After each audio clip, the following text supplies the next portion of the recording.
নমস্কার বন্ধুরা, বুলবুলের রান্নাঘরে সবাইকে স্বাগত। বড়দের প্রণাম আর ছোটদের অনেক অনেক ভালোবাসা জানিয়ে শুরু করছি আজকের রেসিপি। আজকে আমি আপনাদের সাথে শেয়ার করব আলু কুমড়ো আর পুঁই খাড়ির রেসিপি। তো বন্ধুরা, প্রথম থেকে শেষ পর্যন্ত দেখার অনুরোধ রইল, স্কিপ না করে। আর যারা আমার চ্যানেলটা সাবস্ক্রাইব করেনি, প্লিজ বন্ধুরা আমার চ্যানেলটা সাবস্ক্রাইব করে আমার পাশে থাকার অনুরোধ রইল। আর বন্ধুরা, সাবস্ক্রাইব করে প্লিজ আনসাবস্ক্রাইব করে দেবেন না, সাবস্ক্রাইবই করে রাখবেন, এটাই আরেকটা আমার অনুরোধ। তো এবার আমি প্রথমে দিয়ে দিচ্ছি কড়াইতে সরষের তেল, ফোড়নে দিয়েছি 5 ফোড়ন। তারপরে আলু কুমড়ো পুঁই খাড়ি সব একসঙ্গে দিয়ে দিয়েছি। একসঙ্গে দিলেও কিন্তু ভালো হয়। সবগুলো একসঙ্গে ভালোভাবে কষিয়ে নিয়েছি। তারপরে লবণ আর হলুদ গুঁড়ো দিয়ে ভালোভাবে সবগুলো একসঙ্গে আবার কষিয়ে নেব। এবার একটা থালা ঢাকা দেবো। আমি কিন্তু জল দেব না, জল এই সময় ব্যবহার না করলে বেশি সবজি রান্নাটা ভালো হয়। তো এবার আমি একটু নাড়িয়ে চাড়িয়ে একটা থালা ঢাকা দিয়ে দেবো।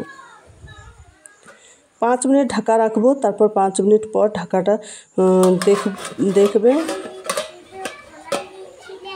এই দেখুন বন্ধুরা, ঢাকাটা গুছিয়ে দেখলাম যে জল শুকানোর আগেই জল বার হচ্ছে। এই দেখুন, আসলে কুমড়োটা কচি তো তাই।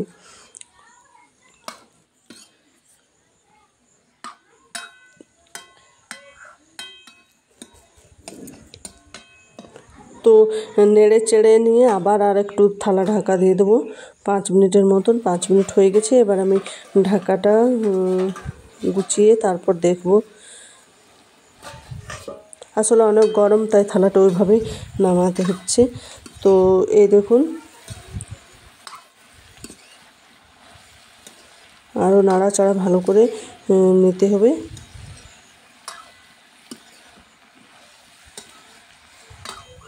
এবার আমি বেটে রেখেছি মশলা, সে মশলাটা দিয়ে দেবো।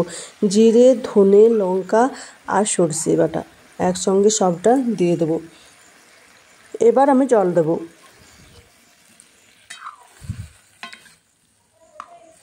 এবার সবগুলো একসঙ্গে ভালোভাবে মিশিয়ে নেব। তারপরে একটা থালা ঢাকা দিয়ে দেবো। আর দেখুন, আমি চিপতে গিয়ে জলটা বার হয়ে গেল।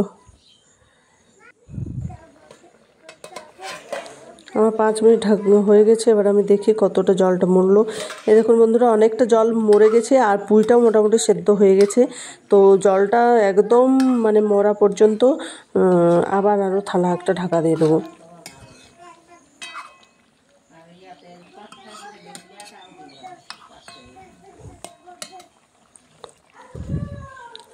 তো 5 মিনিট থালাটা ঢাকা দেওয়ার পর 5 মিনিট হয়ে গেছে। এবার ঢাকাটা খুলে দেখব। এই দেখুন বন্ধুরা, আমার জলটা পুরো মরে গেছে আর সবজিটা ভালো হয়েছে। এবার আমি ছকে নেব। আলু কুমড়ো পুঁইয়ের সবজিতে ছোকাটা হচ্ছে সবচেয়ে টেস্টি লাগে। আর ছকবো আমি কেটে রেখেছি ছোট ছোট পেঁয়াজ আর আদা রসুন বেটে রেখেছি। তো সবগুলো একসঙ্গে দিয়ে দেবো। আপনারা চাইলে পেঁয়াজটাও ছেঁচে নিতে পারেন, কিন্তু কুচু কুচু করে রাখলে ভেজে দিলে সেটা বেশি টেস্ট আসে। এগুলো এবার আমি ভালো করে কষিয়ে ভালো করে লাল লাল করে ভেজে নেব। দেখুন আমার লাল লাল ভাজা হয়ে গেছে। এবার আমি আলু কুমড়ো আর পুঁইয়ের তরকারিটা দিয়ে দেবো। এবার সবগুলো একসঙ্গে ভালোভাবে মিশিয়ে নেব।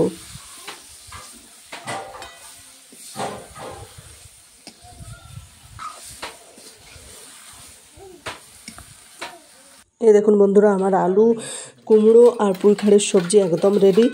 তো বন্ধুরা, প্লিজ আপনারা বলবেন আমার এই রেসিপি আপনাদের কেমন লেগেছে। আর বাড়িতে অবশ্যই একবার ট্রাই করে দেখবেন, খেয়ে আশা করছি আপনাদের ভালো লাগবে। আর যদি রেসিপিটা ভালো লাগে অবশ্যই কমেন্টে জানাবেন। আর সবাই লাইক শেয়ার সাবস্ক্রাইব করে আমার পাশে থাকবেন। আজকের ভিডিও এই পর্যন্তই। পরের ভিডিও পাওয়ার জন্য আমার সাথে থাকবেন। আর সবাই ভালো থাকবেন।